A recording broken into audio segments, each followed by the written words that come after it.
Hi everyone, and welcome back to the channel. Today I'm excited to share with you the incredible story of Robinson Crusoe. It's an adventure about survival, friendship, and discovering the strength within yourself. So, sit back, relax, and let's dive into this amazing tale together. Robinson Crusoe. Robinson Crusoe was a young man from England who always dreamed of sailing and exploring the world.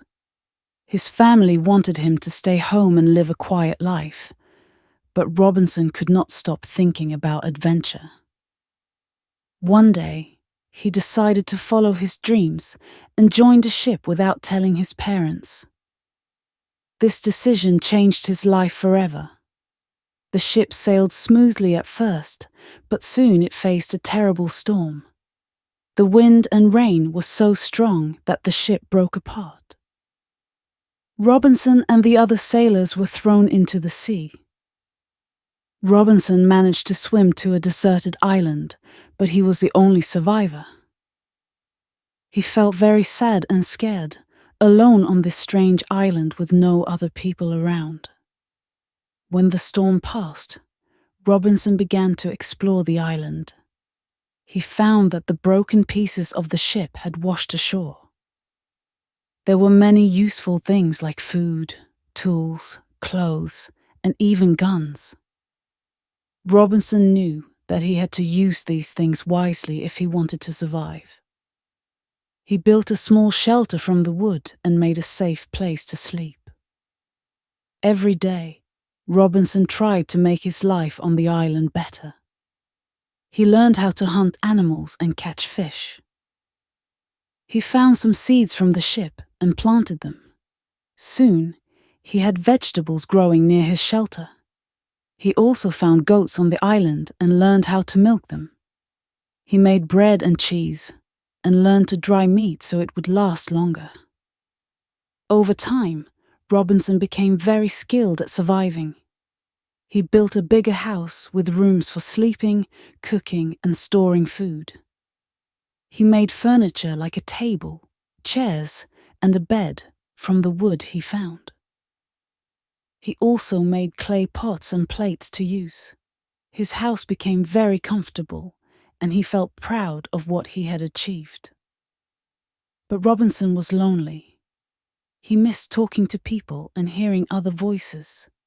He had a parrot for a pet, but it was not the same. He often walked along the beach, looking out at the sea, hoping to see a ship. But the sea was empty, and no ships came. One day, while walking on the beach, Robinson saw something that scared him. There was a footprint in the sand. He looked around, but he did not see anyone. He became very nervous. Who could it be? Were there dangerous people on the island? He hurried back to his house and stayed hidden for many days. Robinson started to be more careful. He built a fence around his house and grew plants around it to hide it. He did not go out much, afraid that the person who left the footprint might find him. Many months passed, and he did not see anyone. But he still felt that he was not alone on the island. One day, Robinson saw smoke rising from a far part of the island. He took his gun and went to see what was happening. From a distance, he saw a group of people. They were cannibals, people who eat other humans.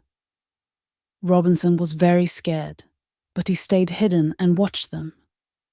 He saw that they had a prisoner with them. He watched as they prepared to kill the prisoner. Robinson felt he had to do something. He took his gun and ran towards the group. He shot at them, and they were so scared that they ran away. The prisoner was saved. He was very thankful and bowed down to Robinson. Robinson decided to call him Friday because it was a Friday when he saved him. Friday did not speak English, but he learned quickly. Robinson taught him to speak and use tools. Friday told Robinson that he came from another island where his family lived. He had been captured by the cannibals and brought to Robinson's island. Robinson and Friday became good friends. They worked together to make their life on the island easier. Friday showed Robinson new ways to catch fish and hunt. Together, they built a bigger house and grew more food. Many years passed, and Robinson and Friday were happy, but Robinson still hoped to go back to England. One day, they saw a ship near the island. Robinson and Friday went to the beach and saw that there was a fight on the ship. Some men were trying to take over the ship. Robinson and Friday helped the captain fight off the bad men. The captain was very grateful to Robinson and Friday. He agreed to take them back to England. Robinson was so happy. After 28 years on the island, he was finally going home. Friday was excited too, but he was also sad to leave the island that had become their home. Robinson returned to England and was reunited with his family. They were surprised to see him alive, and they listened to his amazing story with wonder. Robinson was happy to be back, but he never forgot the island and his friend Friday. He had learned many things during his time there and knew that it had changed him forever. Robinson and Friday stayed friends, and Friday lived with Robinson in England. They often talked about their adventures on the island and the peaceful life they had there. Even though Robinson was back in England, part of him always missed the island that had been his home for so many years. Thanks for spending time with us. We hope you enjoyed the journey and feel inspired. Remember to like and subscribe for more wonderful stories and updates. We look forward to sharing more with you soon.